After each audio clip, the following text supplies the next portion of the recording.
रूपन्देहीको बुटोल उपमहानगरपालिका 11 horizon school नजिकै मिलिजुली पथ छ। सधैँ व्यस्त रहने होराइजन चोकको उत्तरतर्फ पर्छ बिजुली पथ। त्यहाँबाट 100 मिटर अघि बढेपछि निलो टिनको छानो सहितको एक तले सुजन निवास देखिन्छ। घरमा बाहिरी देखिने गरी हस्तकला सामग्री बिक्रीमा राखिएका छन्। घरमा 1 वर्षदेखि सुजन कोइराला बस्दै आएका थिए।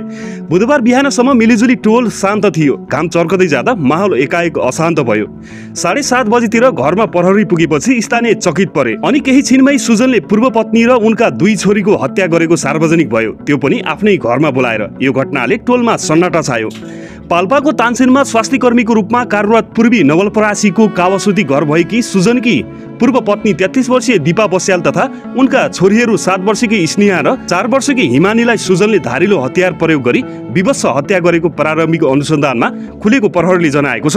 सुजनको विगत पनि आपराधिक छ। उनी आफ्नै दाजुको हत्या गरी जेल समेत बसेको खुलेको छ।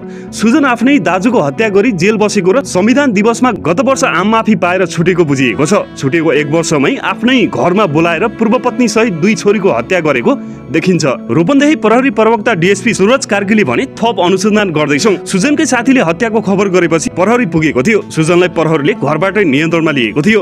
सुजन र दीपाको 10 वर्ष अघि प्रेम विवाह भएको थियो। विवाह गरेको 4 महिनामै सुजन आफ्नै सहोदर दाई सुधीरको हत्या गरी जेल चलान भएपछि दीपा टाढिएकी थिइन्। दीपाले सुजनसँग सम्बन्ध विच्छेद नै गरेर कावासुतीका शङ्कर ढकालसँग दोस्रो विवाह गरेकी थिइन्। हत्या गरिएका 2 छोरी हाल युएईमा कार्यरत ढकाल र दीपा दम्पतिका हुन्। सुजनले जेलमा बसेर हस्तकलाका सामग्री बनाउने गरेका थिए।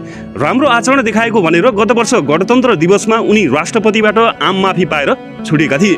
प्रहरीका अनुसार जेलबाट छुटेपछि उनले आफूले बनाएका हस्तकलाका सामग्री घरमै बिक्री गर्न थालेका थिए। टोल छिमेकमा पनि राम्रो व्यवहार देखाउँथे। डिभोर्स गरेर अर्कैसँग बिहे समेत गरिसकेकी दीपा फेरि किन सुजनको घर गइन् भन्ने खुलेको छैन।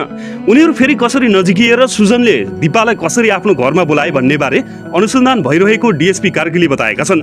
दीपा 2 छोरी लिएर मंगलबार बेलुका सुजनको घरमा आएको खुलेको छ। दीपा मस्त निदाइरहेका बेला सुजनले धारिलो हतियार प्रहार गरी हत्या गरेको देखिएको प्रहरीको भनाइ छ। पूर्व श्रीमानले डिभोर्स भइसकेकी पूर्व श्रीमतीको हत्या गरेको देखिएको छ। पूर्व श्रीमती र बच्चाहरू हिजो मंगलबार आएका रहेछन्। जिल्ला प्रहरी कार्यालय रूपन्देहीका प्रमुख प्रहरी उपरीक्षक एसपी प्रदीप बहादुर छेत्रीले भने, बिहान 4 बजे हत्या गर्यो भन्ने खबर पाएपछि हामी आयौं। धारिलो हतियार र चक्कु प्रहार गरी हत्या गरेको छ। एउटै बेडमा हत्या गरेको देखिन्छ। सुजन र दीपा बीच सम्पर्क हुने माध्यम समेत खुलेको छैन। तर केही समय अघिदेखि बेला बेला एकजना महिला मास्क लगाएर सुजनको घरमा आउने गरेको छिमेकीहरूले बताएका छन्। दीपा र उनका छोरीहरूको हत्यापछि सुजनले बिहान घर बाहिर छिमेकीसँग गफगाफ पनि गरेका थिए। सुजनको घर नजिकै पद्मा राणा भन्छिन्, म बिहान घर बाहिर थिएँ। सुजनले दिदी नमस्ते भने। मैले के छ भाइ भन्दा ठिक छ भनेर भित्र गएका थिए। त्यसपछि म पूजा गर्न गएँ। त्यसको केही बेरमा प्रहरी आएपछि सबै थाहा भयो।